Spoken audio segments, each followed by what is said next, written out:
All right. Good morning, everyone. Welcome to Wednesday, middle of the week, headed toward the weekend. It's a little bit cold. It's a little bit wet. Is it raining? I don't know. Doesn't look to be.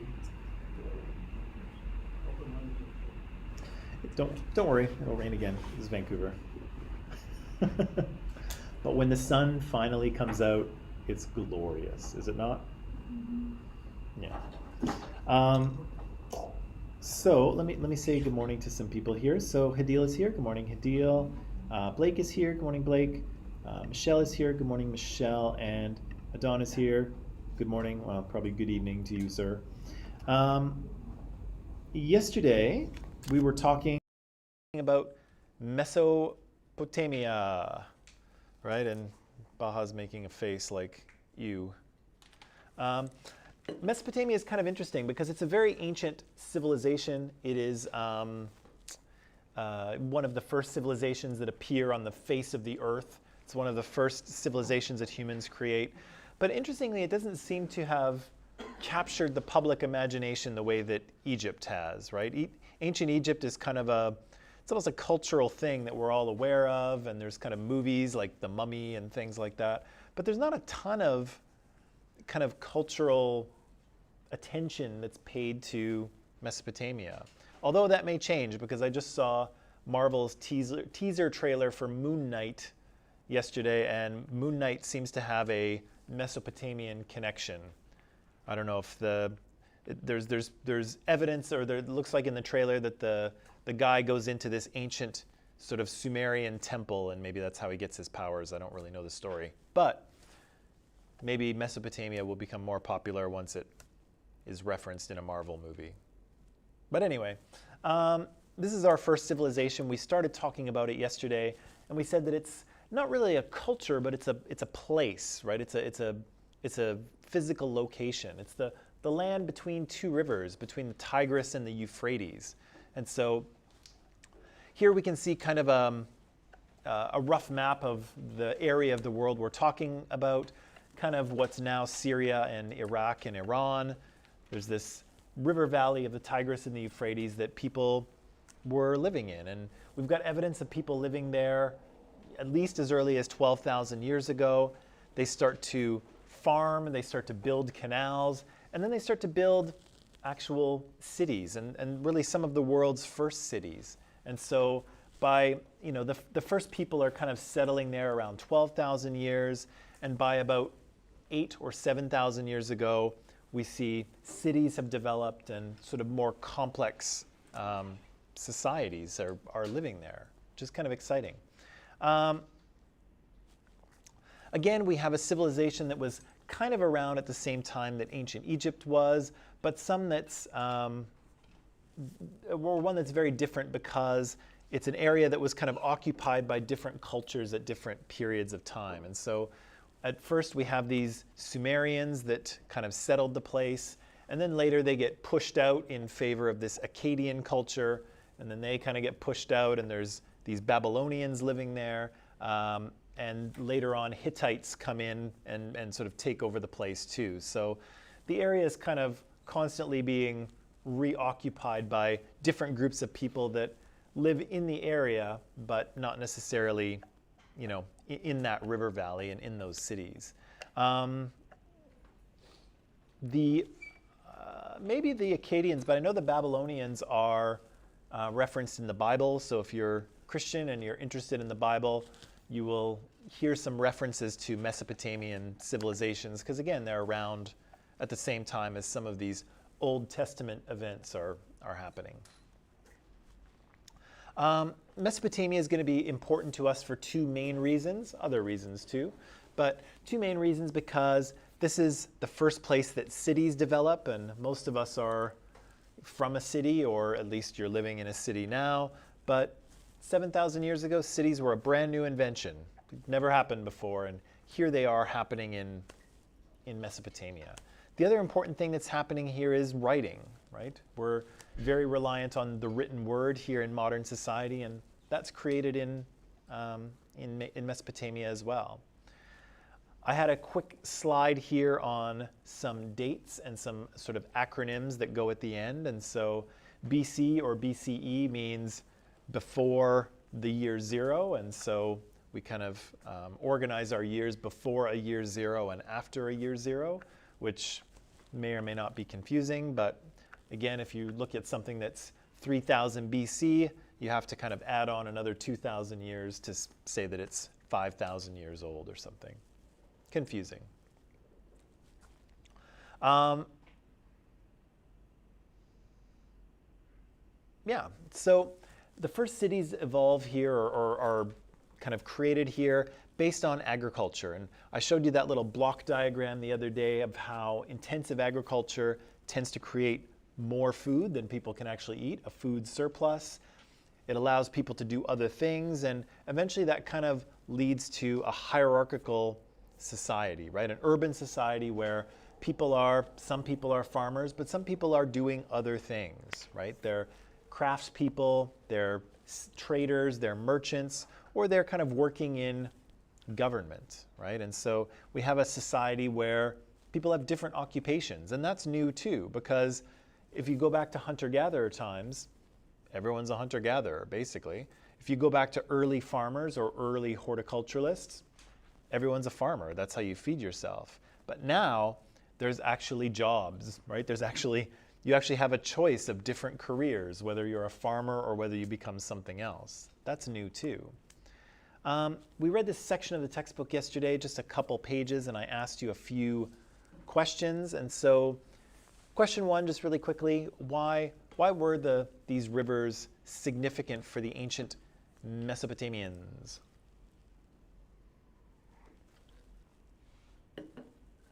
Why were these rivers significant or important? What's that? How do you mean?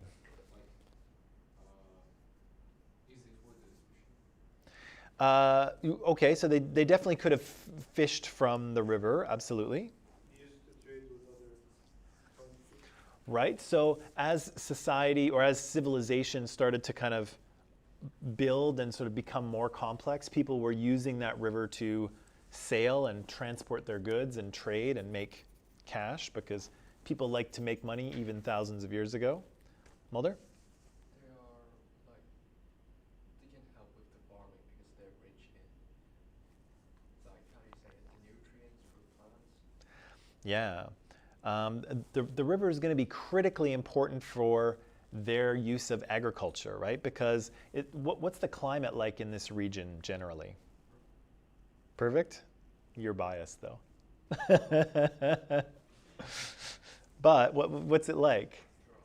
Yeah, a little on the dry side in some of these areas, right? And so if you're going to water crops and it doesn't rain very much, you're definitely going to need a body of water, right? You're going to need a river. But what else does the river do? Yeah, we said that intensive agriculture relies on some more advanced techniques, right? You need to fertilize the land. You need to replenish the nutrients. And here we have a situation where the river does just that, right? And so in the rainy season, there's rains falling in the mountains and in the highlands. And then that comes down the river, it floods the banks. And then when the river comes back to its normal level, it leaves behind a bunch of organic, silty mixture, right? It fertilizes the fields, if you will, right? And so all the people have to do is let the river flood and then let the river go back down again.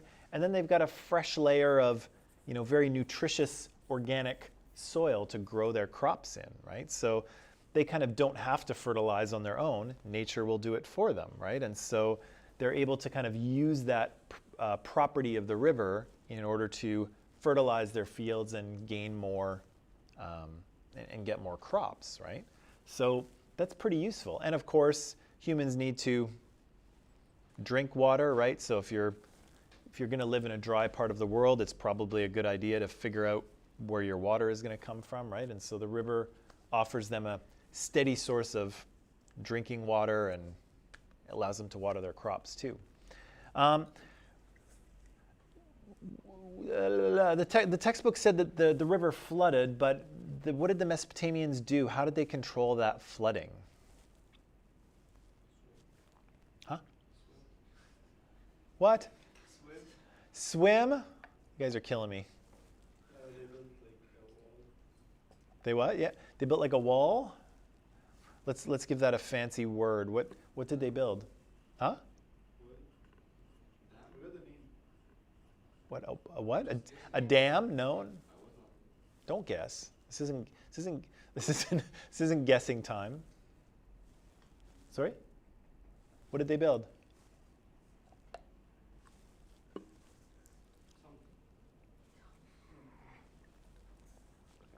The question does imply that something was built. Actually, it doesn't really, but what was built? A wall. Like smaller channel to like let the water go somewhere else. Yeah, come on in. Yes, so they built channels, right? They built canals, they built dikes, things that would allow the water to move from the river off into the fields, right, where they could easily access it. You don't want to carry a bucket of water, 800 meters from the bank, right? That's going to take you forever and it's going to be exhausting, right? So if you build these canals, the water will move by itself, right? And then you can just water your crops from the canal. So yeah, the Mesopotamians do this. And it's also useful because I think the text said that often their floods were kind of unpredictable, right? So the floods sometimes didn't come at exactly the same time of year, and sometimes they varied a lot in terms of how much water came down, right? So they could be really destructive if you had a wet, rainy season. And so the Mesopotamians tried to control these floods by building walls and dikes and canals so that they could water their fields, and hopefully, the floods wouldn't come and wash away their entire farm, although sometimes that would happen, right? What kind of resources did the Mesopotamians have? What kind of things did they have, and what did they not have? I think the list of what they had was a lot shorter than the list of what they didn't have. But what did they have?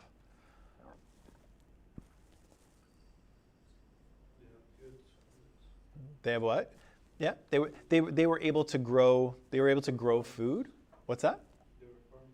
Yeah, they were farmers. They were able to grow food, so they grew probably barley and millet and wheat, right? What else did they have?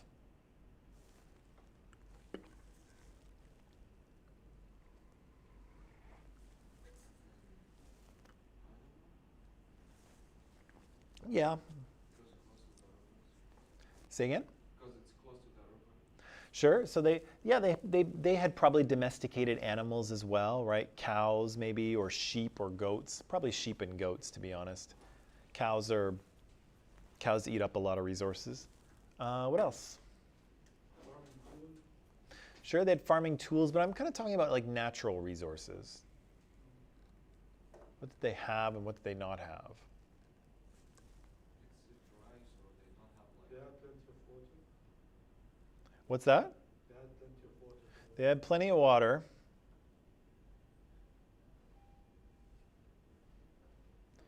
What did they have and what did they not have?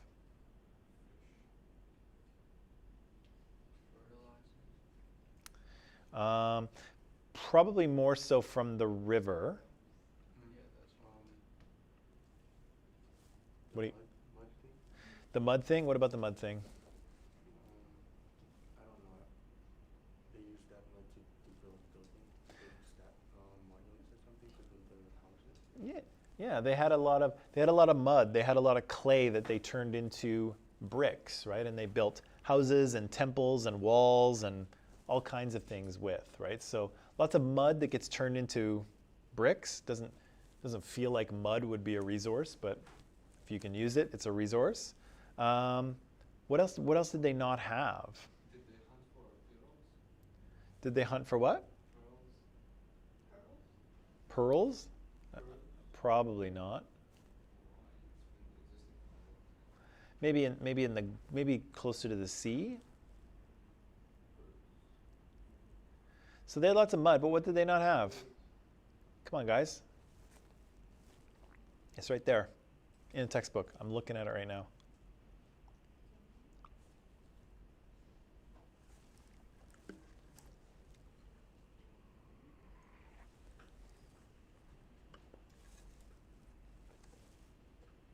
They have power because they are controlling the trading. Not a natural resource, but probably later on, yeah. Oh, you're talking about natural resources. Yeah. Trees? Do they have those or not have them? They should have it. They should have them. Yeah. Trees exist.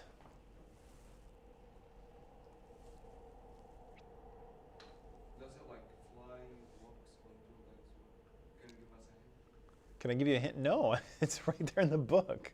That's the hint. The hint is it's right there. Just tell me what it is. For the love of Pete. What's that? Oh, so do they have it or not? They don't have wood, they don't have stone, and metals. So they've got lots of mud and they can grow food, but they don't have a lot of stone and they don't have a lot of metal and they don't have a lot of wood, right? And so again, they don't have a ton of natural resources to work with. And so most of what we see kind of built in Mesopotamia is built from those mud bricks or those clay bricks, because that's what they have. And they did acquire metal, right? They were able to trade for metal and trade for wood and things like that, but they didn't really have it. Huh? Yeah, and they had fertile soil, right? That gave them food in order to exchange, right? So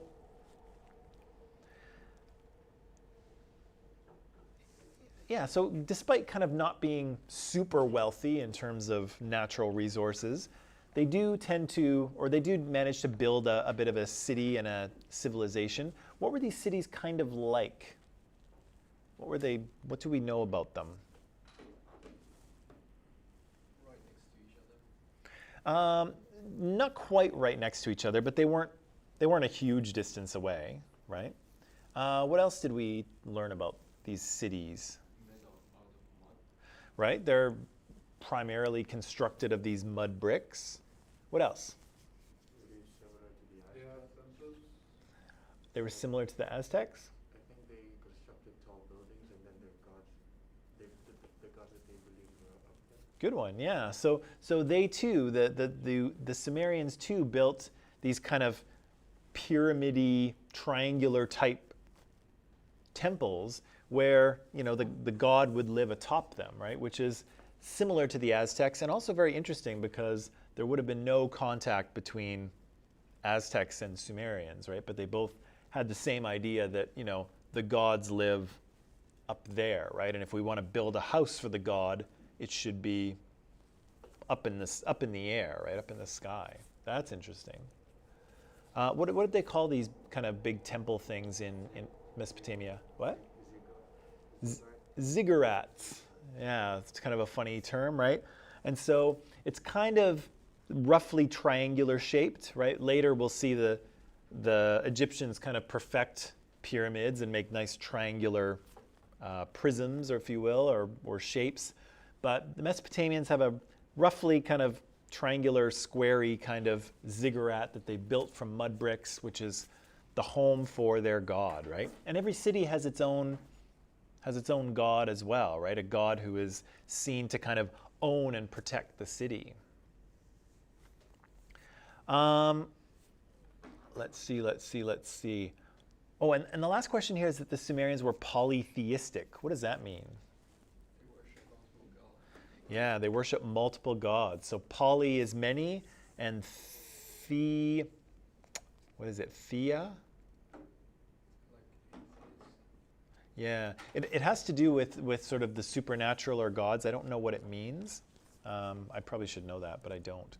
But yeah, so the Sumerians are polytheistic. They worship many gods. If you only worship one god, what do you think that's called? Mono, yeah, you're monotheistic. And so most of the major religions today, or at least the big worldwide religions, most of them are monotheistic, right? There's only there's only Hinduism, which is polytheistic. I think that's probably the only major one that's polytheistic, right? Christianity, Islam, Judaism, those are all monotheistic religions. Buddhism is kind of a little bit different in the way it operates. It kind of operates in a different way. I think Hinduism is the only major religion with a polytheistic basis. But yeah, so the Mesopotamians are polytheistic. They have multiple gods. So like we said here, that we're in a part of the world that for the most part is semi-arid. So it's not a total desert, but it's generally dry and generally pretty warm. And so that's good for the crops in terms of the sun, right, and the dryness. Things like wheat and barley like it. They like it warm and they like it dry. Again, you just have to figure out how to water your crops, because it's not going to rain quite enough for those crops to grow really well. We said that they have a lot of mud, but they don't have a lot of stone or metal or wood. And so the Mesopotamians would have had to trade for these things, and they probably would have been a little more expensive because of it, right? Mud brick is going to be way cheaper. Again, the river itself, or the rivers, the Tigris and the Euphrates, they're going to be useful for the Mesopotamians because they bring clean water, which of course humans need, but they also help to fertilize the soil and help to the Mesopotamians to trade with other civilizations. And did you catch who the Mesopotamians were trading with? Did you catch that from the textbook?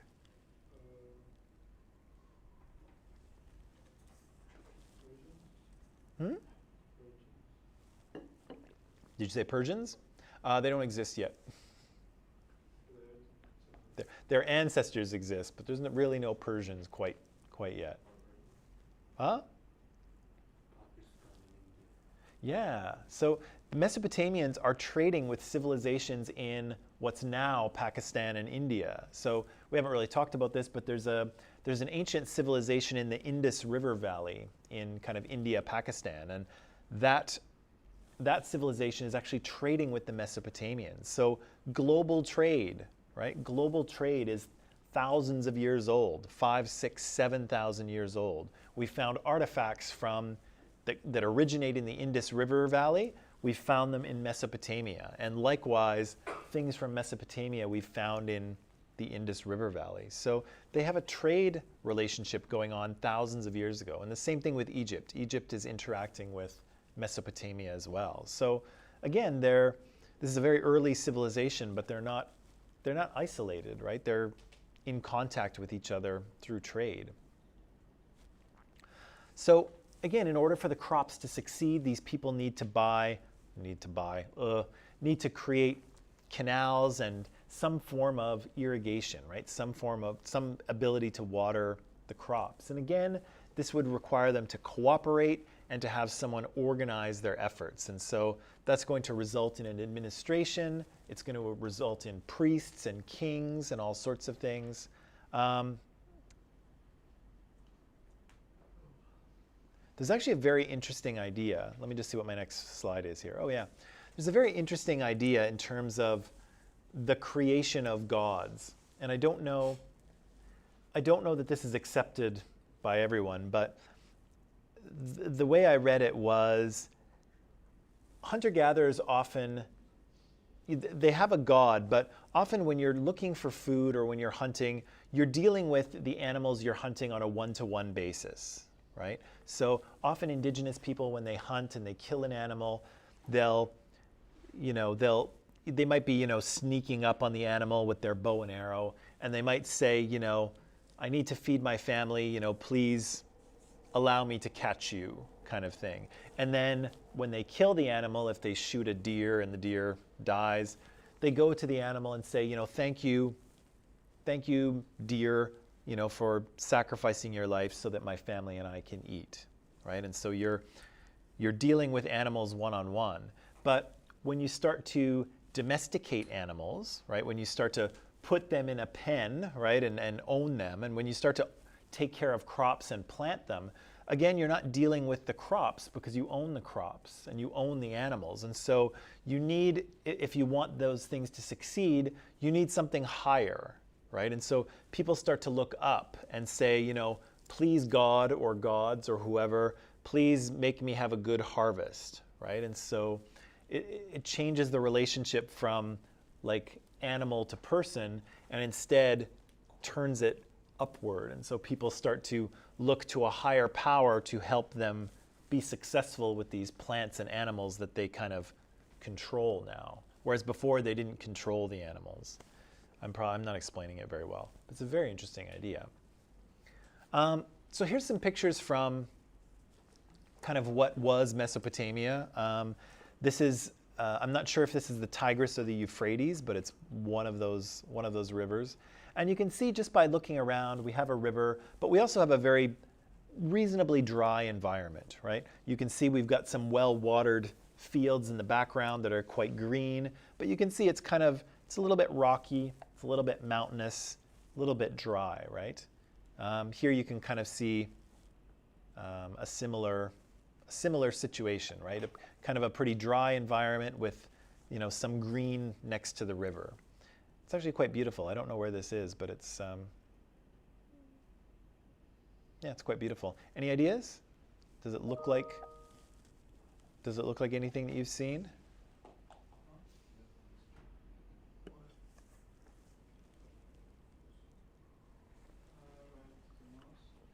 What? Yeah. What are you thinking?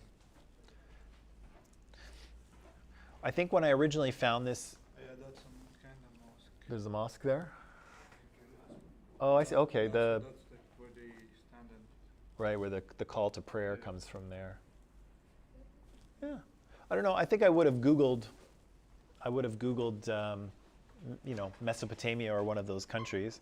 Are you going to image search it?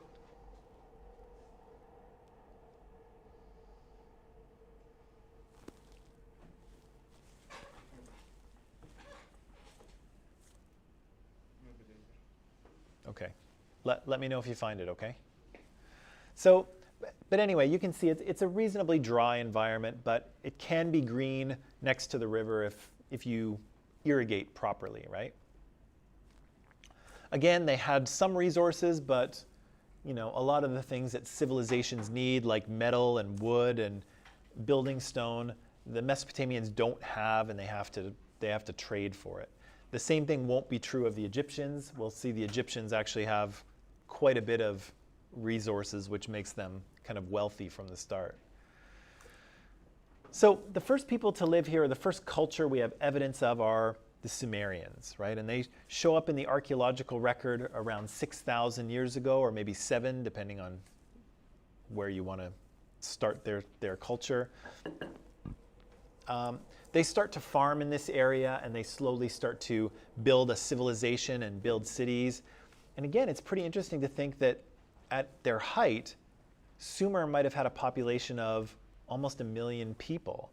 That's a huge, huge collection of people, right? Remember when we were talking about hunter-gatherers and we said they're moving around in groups of 30 or 50, and they probably wouldn't encounter many other people in their entire life?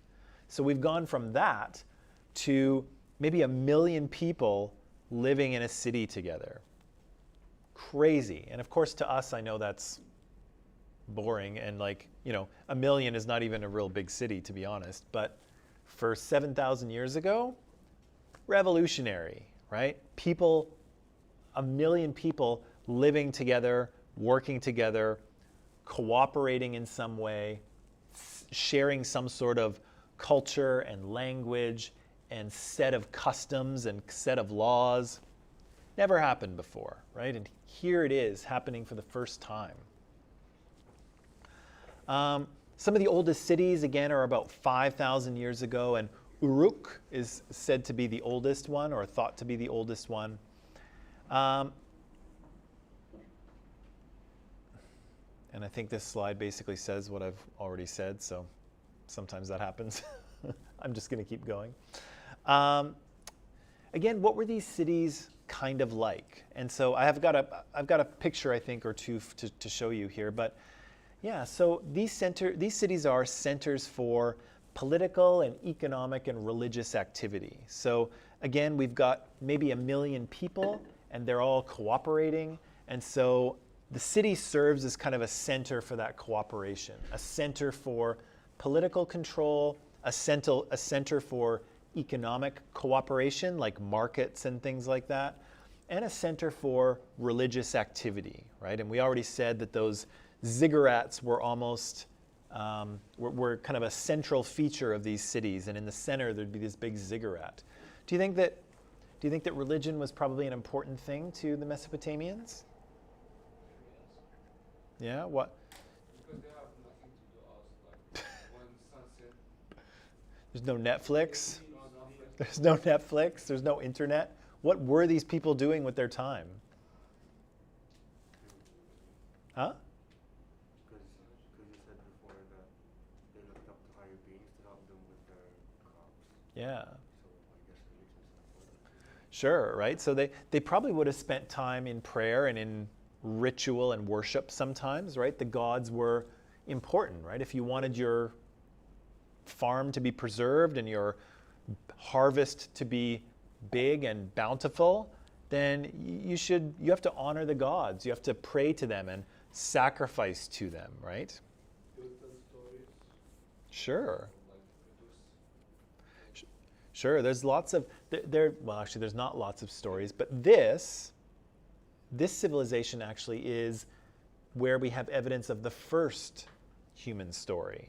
Now, it's probably not the first human story. Humans were telling stories long before this, but this is the first one that we have that's written down. And so, really the oldest work of literature comes from Mesopotamia, and it's called the Epic of Gilgamesh. And Gilgamesh is he's kind of like a Hercules type or a Heracles type hero, like a strong man who runs around and has adventures. It's kind of that type of story. But again, it's the first one, right? It's the first one we have evidence of. Right, and so these cities were kind of areas that people lived, people worked, people traded, people participated in religious activities. There would have been a leader or a ruler or a king, and the king ruled from their palace in the city and told people what to do. So Hidil says they worked and they worshipped, right? And that's probably true.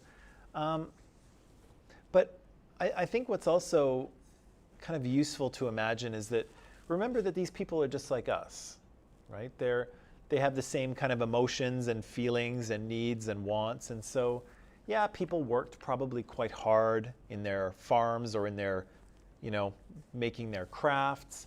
They probably worshipped, as many of us still do. But they also did lots of other things too, right? They played with their kids. They played sports. They, had little social gatherings like dinner parties.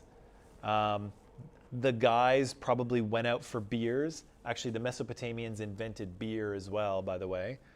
So, people probably went out for beers. They had parties, probably birthday parties too. Again, they would have been different from what we do, but they would have had them. And so I think, part of imagining an ancient culture like this is, yes, looking at what we know, but also kind of imagining what we don't, right? And the ways in which they would have been quite similar to us, right? In having sporting matches and having little parties and hanging out with friends and having a beer and playing with their kids and telling stories and all kinds of things that we still do today, they would have been doing thousands of years ago, right? Different, of course, but also the same. Right, so these ziggurats had a big temple, These cities had a big temple in the center called ziggurats, right? And so there were other homes and buildings constructed around them, some of mud brick, although if you were a peasant farmer, you probably had a much more simple house that was constructed. And these cities also had defensive walls around them to protect them from invaders. And so here at Uruk, archaeologists estimate that there was 6 miles of wall around the city. So imagine building a mud brick wall 6 miles long. How much is 6 miles? How much is 6 miles? Maybe more than 10K, 10 or 12K, give or take. I don't know the conversion. It's either 1.6 or 1.8. But yeah, so 10 kilometers of wall. And the wall has to be enough to keep people out, right? It gets no good if it's 3 feet high. That's not going to do it, right? So it's a serious wall. Oh yeah, good, I do. 9.6, yeah, so it's 10 kilometers of defensive wall. And so I think you have, huh? What's the height and the width? The height is 10 kilometers? No, the distance around is 10 kilometers. I suspect it would have to be, I suspect you'd have to go about 3 or 4 meters high, I think, to make it solidly defensive. Yeah, and then, of course, it would have to be wide enough to actually stand on so that you could defend people trying to, climb the wall. So this is a serious construction project. And so this is a bit of, this is a computer-generated rendition, right? Things don't look like this anymore.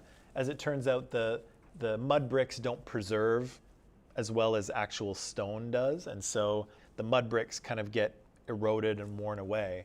But this is what we think a city like Uruk might have looked like 5,000 years ago, which is pretty impressive, is it not? That's all made of mud brick that people made out of the mud and then stacked one on top of another until they built this thing. Is that not impressive?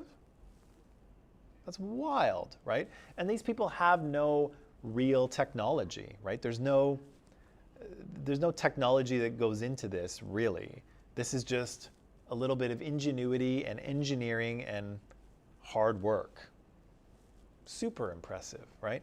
Can you imagine coming in from the countryside thousands of years ago? The only thing that you know is the farm and your little mud stick hut that you've been living in, and then coming into Uruk for the first time.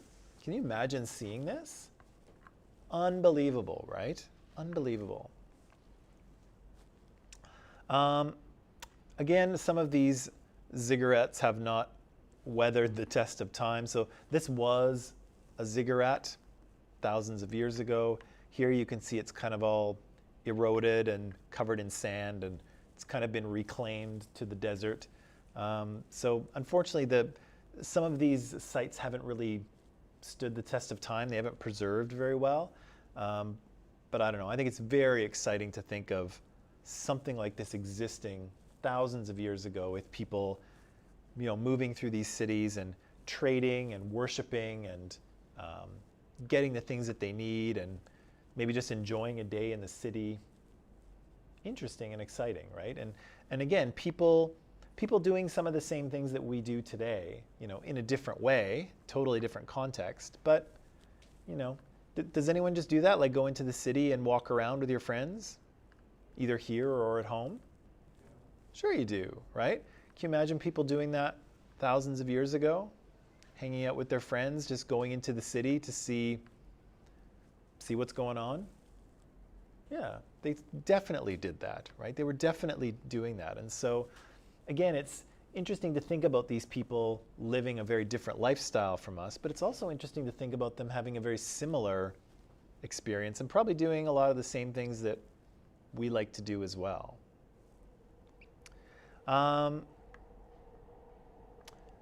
Right, so yeah, we have these ziggurats. They were temples at the center of the city. They were very impressive, particularly for people at the time. And again, every city-state would have had one of these things.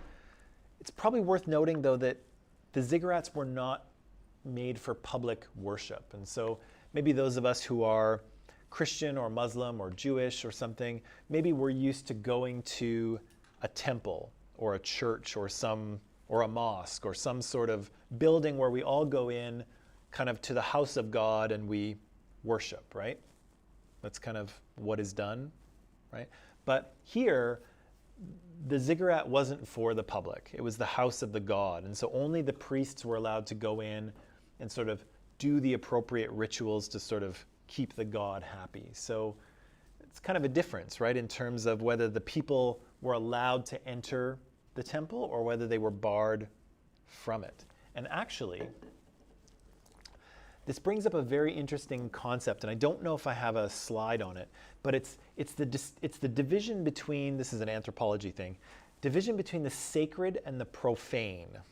Okay, so the sacred is kind of the world of the gods, right? The things that belong to the god, the space that belongs to the god, those things are sacred. The profane is kind of like the non-sacred, right? The world of humans, the regular world. And so it's interesting to think about that division. And so for the Sumerians here, that division was the temple wall, right? And so outside the temple wall was the world of people, right? That was the profane world, the regular world. But to step inside, that's the sacred, right? That's the world of the god. And you're not allowed to go in there because you belong to the profane world, and you're not allowed to step into the sacred.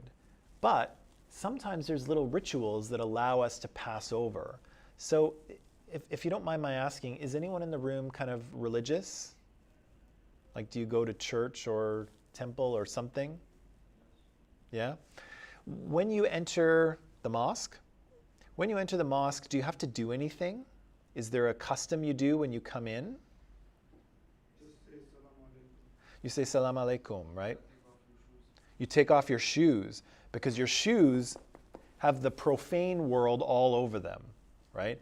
You take off your shoes so that you may walk in the sacred space, right? You don't want to drag the profane and mess up the sacred space, right? And again, it's symbolic, but it's important, right? So you say salam alaikum, you take off your shoes. What else? You have to wash your face and hands. Yeah, you're purifying yourself, are you not? Yeah, you're washing away the profane and you're allowing yourself to enter the clean space, the sacred space, right? That's a purification ritual, right? That's what you're doing. You're allowing yourself to enter the sacred space. Anything else that we do? You don't what? You don't shout and yell like. Oh, you speak softly, right? Because you're in the sacred space now, right? You show respect for God, right? For Allah. What else do we do? I used to go to church when I was a kid. I was raised Catholic, and yeah. Do you know what you do when you enter a Catholic church? There's water, right? There's water everywhere. There's water, and what do you do? You dip your fingers inside. Yeah, and that's kind of a symbolic purification as well, right? You're dipping your hands in the holy water. That water's been blessed. It's not just tap water. Well, it is just tap water, but it's been blessed, right? And you dip your hands in it and you go in the name of the Father, the Son, and the Holy Spirit, right? You say these words to kind of purify yourself and enter into the sacred space, right? Enter into the house of God. And so that's kind of interesting to think about too, is where is the sacred space, where is the profane space? And so for the Sumerians here, the sacred space was inside the temple and you could not enter, right? You were that's only for the sacred. And of course, the priests would have undergone some sort of purification ritual as well, right? Maybe they would have washed their hands and face. Maybe they would have sprinkled themselves with water. Maybe they would have had to have a full bath, right? Sometimes you need to have a full bath and put on brand new clean clothes so that you may enter the sacred, right? The rituals are all a little different, but the underlying meaning is the same, right? You must purify yourself before you enter the space of the sacred, right? The space of the gods. And lots of religions do that. They just do it in different ways. So here's a ziggurat. I think this is the picture from the text, but as you can see, it's kind of been reconstructed. And so it looks pretty Looks pretty good. It looks way better than the last one I showed you. But again, very impressive, but something that regular people never would have seen the inside of, right? Only the temple priests, the people who knew the rituals and, purified themselves, only they would enter into the house of the god, whichever god it was. Yeah, but super impressive structures, again, especially for, 5,000 or 6,000 years ago, and being built of bricks, right, of mud bricks. So I have some more reading for you to do, but let's take a break first. Stretch our legs, stretch our brains. Come on back and we'll talk a little bit more about Mesopotamia and religion, I think.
Okay, people, ready, ready, ready? Ready, ready? Okay. So here we are, right?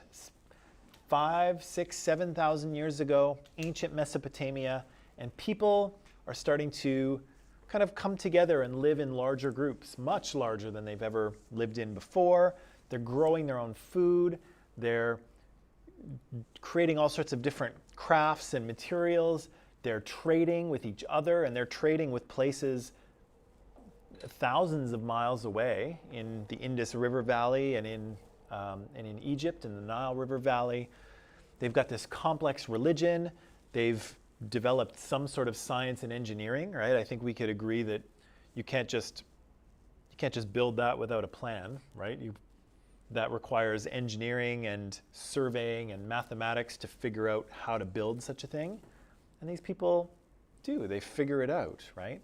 So it's kind of interesting how this kind of rise in population and this development of intensive agriculture have really served as a catalyst, right? As kind of a starter for all of this development, right? People were living kind of a very simple existence for hundreds of thousands of years, but now things are really starting to take off, right? Lots of innovation, lots of development, lots of science and engineering and building, monumental building, right? And it's pretty interesting how, again, we've gone through this very long period where probably not very much changed for humans, and then things start changing really, really rapidly, right? And again, I think we're currently in that process where things are changing super rapidly, right? Like, think how much the world has probably changed even in the last 25 years, right? 25 years ago, we had just gotten internet in my house, right? So prior to 20 or 25 years ago, there was no internet. People didn't go on the internet. They didn't use it for anything. It wasn't really available. Think how much the room has changed. Think how much the world has changed just in that short period, right? And so this is kind of the beginning of that curve up, right? Where the lives of humans began to pretty rapidly change from a couple 100,000 years of hunting and gathering and, not much changing from generation to generation to a period where things really start to pick up in terms of human cultural and technological development, right? So things are really happening now. As I mentioned, I would like you to read just a couple pages from the textbook here, page 29 to 31, and it's got a couple questions for us on the Sumerians' social structure, so kind of what society was like, who had power and who didn't. It'll talk a little bit about cuneiform and why it's so important, and I'll ask you what kind of things have we learned from Sumerian writing, because I did mention that Sumerians did invent a written script for their language. So I'll give you just 10 minutes to read through that and answer the questions, and then we'll talk about what we've learned.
Okay, ready?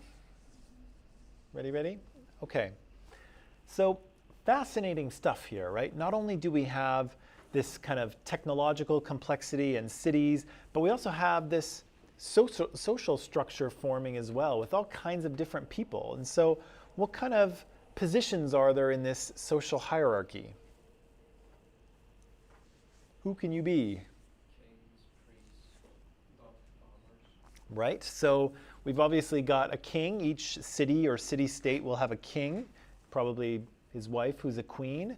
We've got temple priests who are responsible for keeping the temple and doing the rituals and hopefully keeping the gods happy so they don't kill us all, right? There are farmers, and they say how many % of people are farmers? 90. Yeah, so pretty much everybody is a farmer still, but there is a small collection of people who are doing other things, right? Yeah, we've got soldiers, we've got doctors, we've got fishermen. What's animal breeders? What's that? Military leaders, right? What's that? Local rulers. Say again. Local rulers. Local rulers, yeah. Yeah. So we've got all kinds of, we've got slaves too, right? We've got concubines, which are kind of prostitutes or sex slave type people. We've got all kinds of different people and different positions in this society, right? Which is pretty complex. Again, from hunter-gatherers where pretty much everyone was the same. Here we've got all kinds of different levels of society, right? Where people have wealth and power and influence, all the way down to people who have none of those things, right? So this is a complicated society. They also mention here, it's a little out of place in this section, but the development of bronze weapons, right? Or of bronze metal in general. That's going to be a huge advantage, right? Because people were using copper before that because it's very easy to melt and to hammer and to shape. But of course, when people start figuring out how to make alloys, so bronze is, do you know what bronze is? Copper and what? It's tin. Yeah, you add a little bit of tin into it and it hardens the copper into bronze. And so imagine going into battle and you've got your bronze sword and the other guy's got a copper sword. Yeah, you're probably gonna cut his sword in half before cutting off his head, right? So again, that technology is going to be a huge asset to the Sumerians in battle, but also in other areas of their lives as well, right? That harder metal will, they can sharpen it better, they can use it, they can use it for other things, and so technological innovation is moving forward as well, right? Oh yeah, cuneiform. What is that? Their written language. Yeah, well, it's their written script, right? So it's a series of symbols. Remember, culture is symbolic. A series of symbols that the Sumerians create in order to encode their own language, right? And why is it called cuneiform? No, did they say it?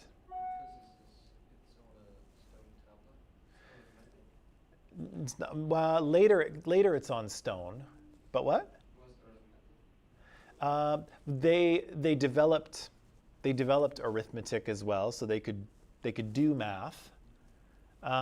Maybe it doesn't say it in here, but cuneiform, the cuneus part comes from, I think, a Latin word for a wedge, right? And so that's how they would originally write. So they would have like a wedge-shaped piece of wood, and then they would have a clay, because remember they had lots of mud, right?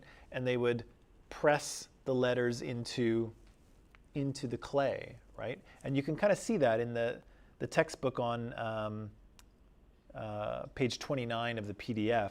You can see how it's kind of triangular wedge shaped, right? And they pushed it into the clay in certain ways to make letters. And again, this is super revolutionary stuff, right? This is the first written script on Earth that encodes people's language. Another thing which I don't think they'll mention here, but maybe I have a slide on later, is that this written script, this cuneiform, is a phonetic language or a phonetic script. Do you know what that means? Phonetic? It means that the language is encoded in terms of sounds. Okay, so English is a phonetic language because the letter M makes a sound, right? It doesn't stand for any word, it stands for a sound. And if you read the characters and you say all the sounds, then you'll be saying what you're supposed to be saying, right? But other languages are not like that, right? So Mandarin, for instance, Mandarin is made out of ideograms, right? So each symbol represents a word, right, or an entire concept. Whereas with English and Arabic and Farsi, I think as well, those scripts are phonetic, right? So each symbol makes a sound, right? Yeah, so the cuneiform here is very much like that. Each symbol makes a sound. And so if you read the sounds, you create the language. Why do you think that this is so important, this creation of written script for their language? Right, it's the first one, so that's a wow thing, right? That's important. Why else is it important, both to them and to us? To preserve their culture and their way of living. Right, so writing things down preserves their way of living and their culture, right? It encodes it in writing. What else does it do? They teach it to Divides the taxes. So they can use it to teach future generations, and of course the skill of writing and reading is also taught to scribes. Basil, what did you say? Use it for the tax. Yeah, it helps keep track of taxes and tributes and things like that and court decisions. Yeah, those things are not easy to remember, right? It's not easy to keep a billion numbers in your head, and so it's much easier to actually write those things down. And so they're able to keep track of all those things as well, right? Hadil says, yeah, they can educate themselves and others using this written language. Mulder, what were you going to say?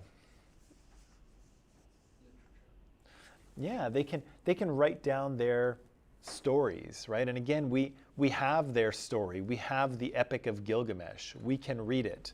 And in fact, in this class, I used to spend some time reading it. I would hand out pieces of it to you. It's really tricky to read. The way that their literary style is very different from what we're used to, and so it's a tough read. If you want to read it, you can find it on the internet. It's free. It's the world's oldest piece of literature, and if you're into that sort of thing, I recommend you just check it out and see what it's like. But it's a difficult thing to read just because it doesn't flow the way that we kind of like our writing to flow nowadays, and so it's a little tough to read, but still, it is a story that is probably 5,000 years old and probably even older than that. So that's very exciting, right? Why else is it important, either to them or to us? to save scripts. To save scripts? How so? Their rules they make. Right? So if there's rules or laws, sometimes people feel better about obeying them when they're written down, right? What's that? Ownership. Yeah, you can create records of ownership. You can create contracts, business contracts, which in fact we have. Some of this cuneiform is actual contracts between business people or invoices, right? I bought this from this person and gave him this much money. A receipt, right? We have receipts from this period. Why else is this important?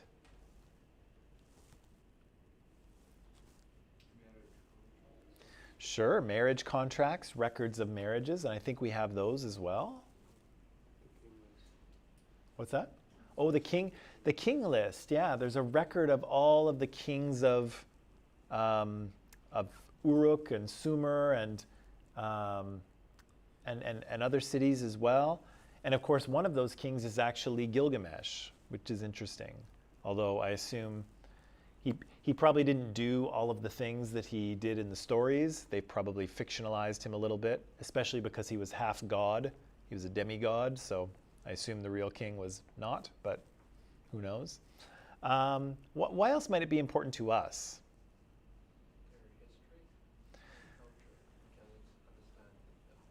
Yeah, their history and their culture, and we can understand them, right? Because we can actually read their words, right? We can read their thoughts. We can read the things that they wrote down. Without writing, we don't know, right? We're just guessing at what people might have thought. We can tell what they did, but we don't know why they did what they did. And we don't know what they thought about it, or what they believed, or what they liked or didn't like. None of that stuff preserves archaeologically, right? People's beliefs and values and, things that they thought. That stuff doesn't preserve unless it gets written down. So for us, for students of history or anthropology, writing is huge, right? It totally opens our eyes to who these people were and what they were doing so long ago.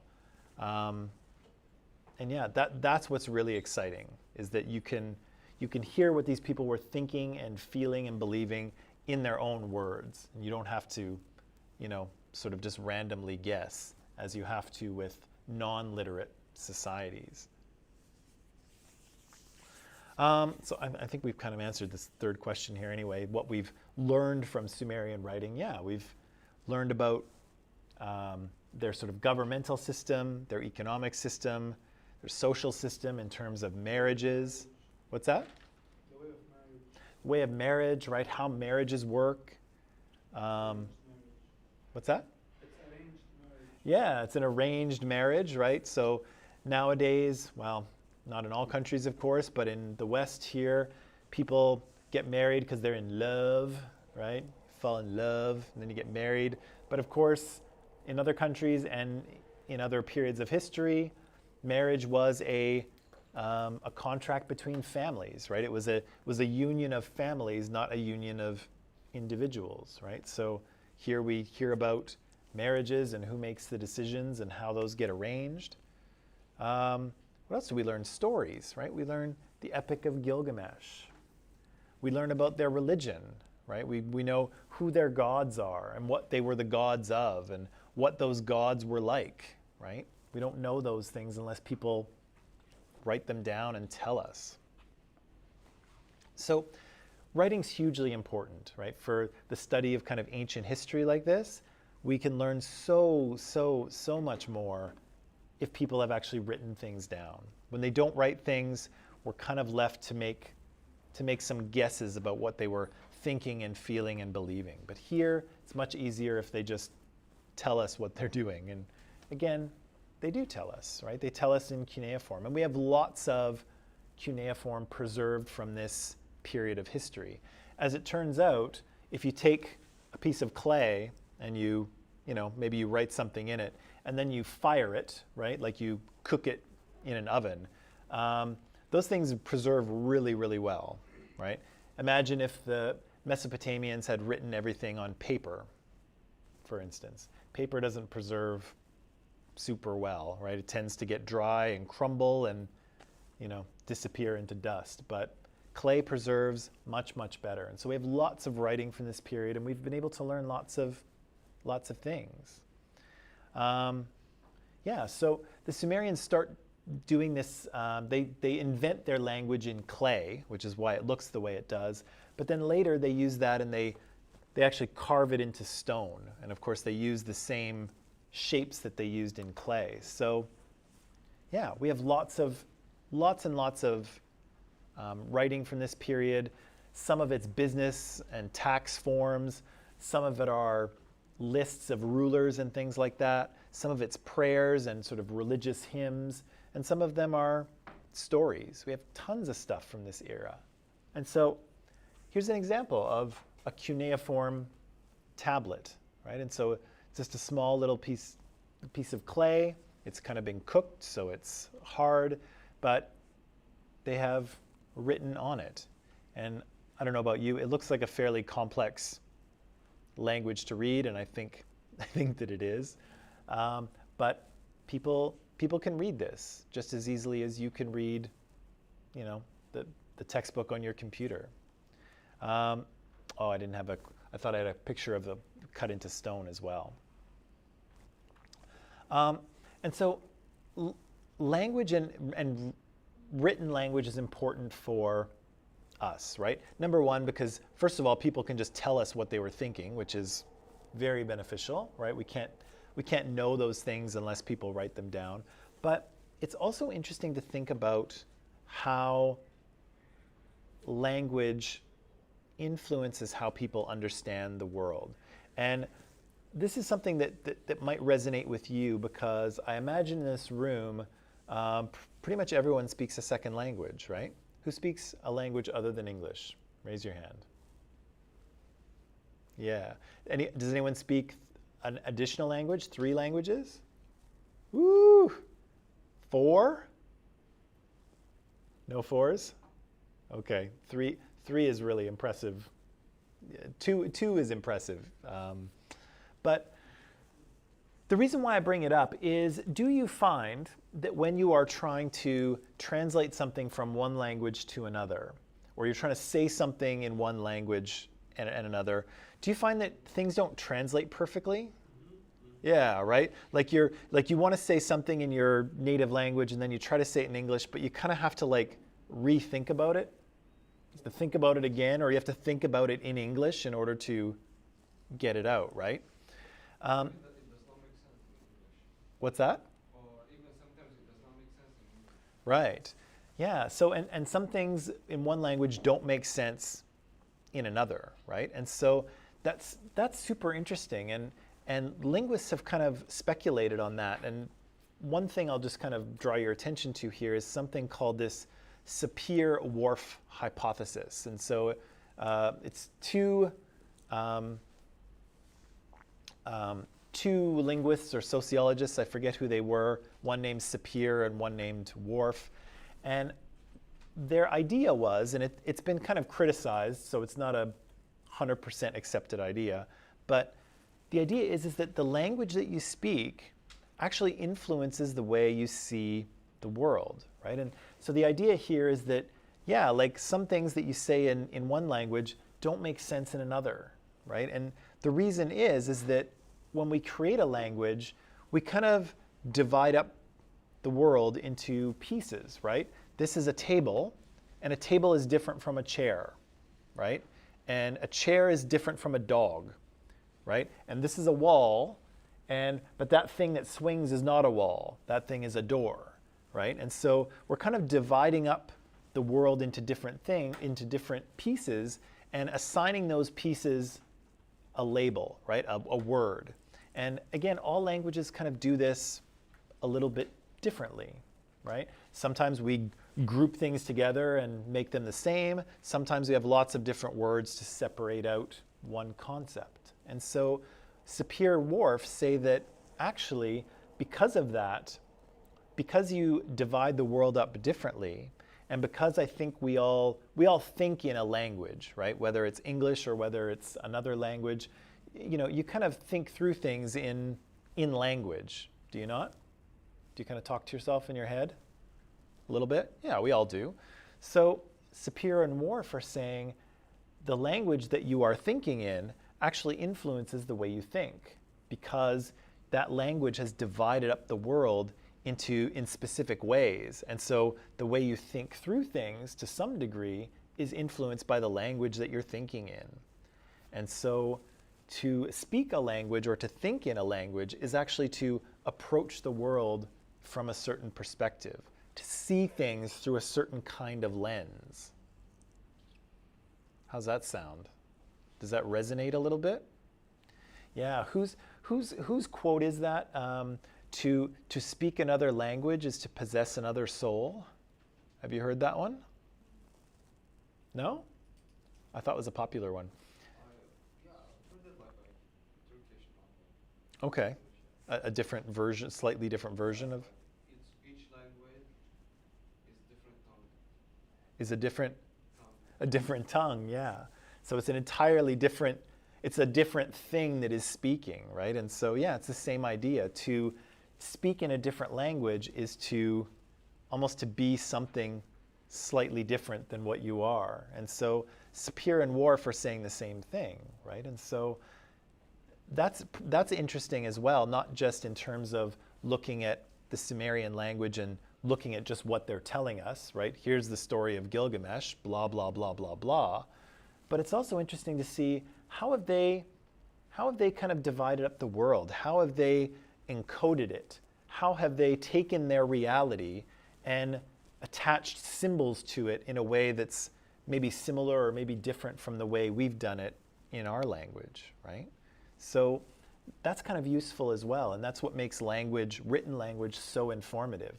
People can simply tell us what they're thinking and believing, which is useful, but we can also learn something about them just simply by how they've created language, how they describe their world, the ways in which they speak about things, right? One really quick example, and then I'll let you go, is think about this.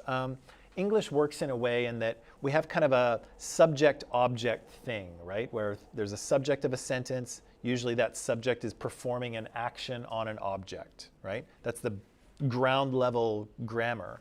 But we always need a subject to be performing the action, right?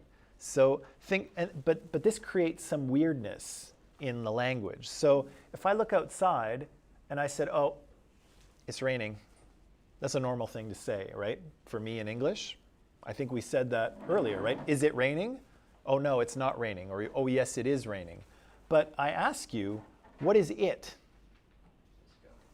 The sky is raining? But does anyone ever say that? No, it sounds bizarre, right? The clouds are raining? The weather is raining? I've never heard anyone say that. It's weird, right? Nothing is raining. There's rain falling from the sky. Rain is falling. But because English kind of makes you have a subject in the sentence, we kind of make one up, right? It is raining. But it's never really clear what it is.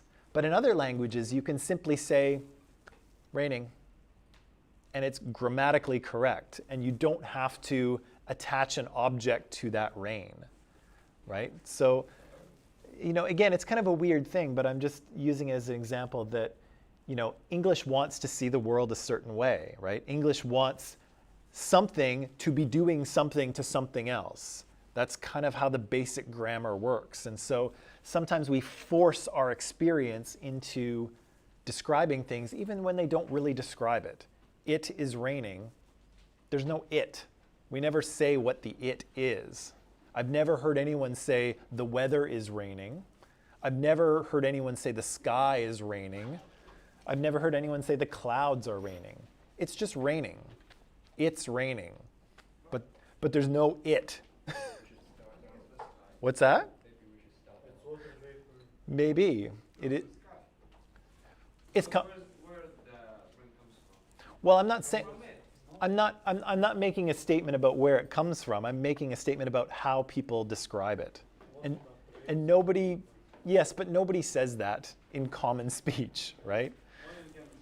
Yeah, only in chemistry or in earth science or whatever. Okay, I can see that you are all anxious to go, and so I will call it there. Tomorrow I'll give you back quizzes, I hope, and we'll talk about that. But until tomorrow, thank you and good work, and I will see you then. Have a nice afternoon.